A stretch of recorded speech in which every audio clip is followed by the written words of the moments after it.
Hello hi नमस्कार सांग मैंने आज मु आ गोटे नुआ ब्लॉग नहीं आसी। आज आम मदनमोहन मंदिर झुलन यात्रा चलन देखा। आज झुलन यात्रा कौन हो मैंने सब झुलन यात्रा देखी कौ मैंने देखी ना ए वीडियो माध्यम समस्ते आज देखिए। चलन देखा मुझे पहुँची गली आमर मदनमोहन मंदिर पाखे। ये समस्ते बुढ़ा बुढ़ी टू आरंभ कर छोट छुआ पर्यटन समस्ते बस ठाकुर प्रार्थना करुँच। ठाकुर ये हूँ ठाकुर चंदन भेष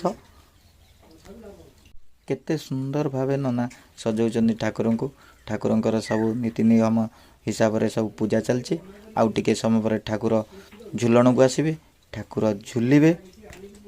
एपटे आमर ठाकुर प्रसाद व्यवस्था होची।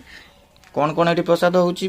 आज पूरी सोला डाली खीरी आउ जो माने भक्त माने आसीबे से मानक पई प्रसाद सुविधा रही व्यवस्था होईची।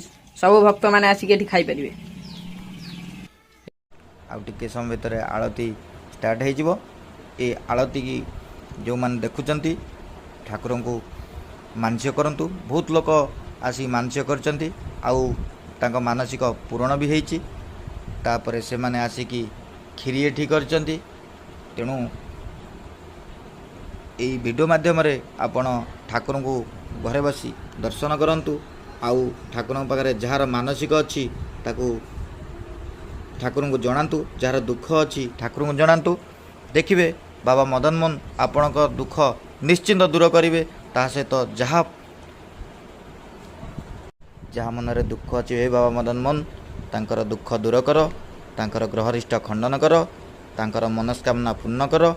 ए वीडियो को जे देखुचंती लाइक करंतु, सब्सक्राइब करंतु एमती नुआ वीडियो देखिया पई।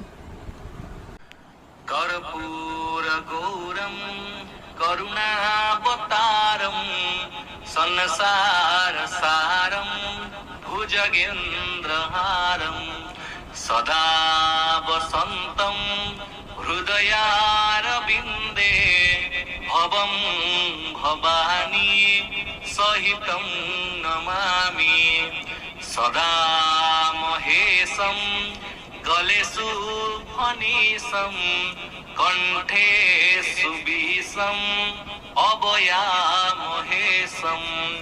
एरां पुरीशं कनकावतीशं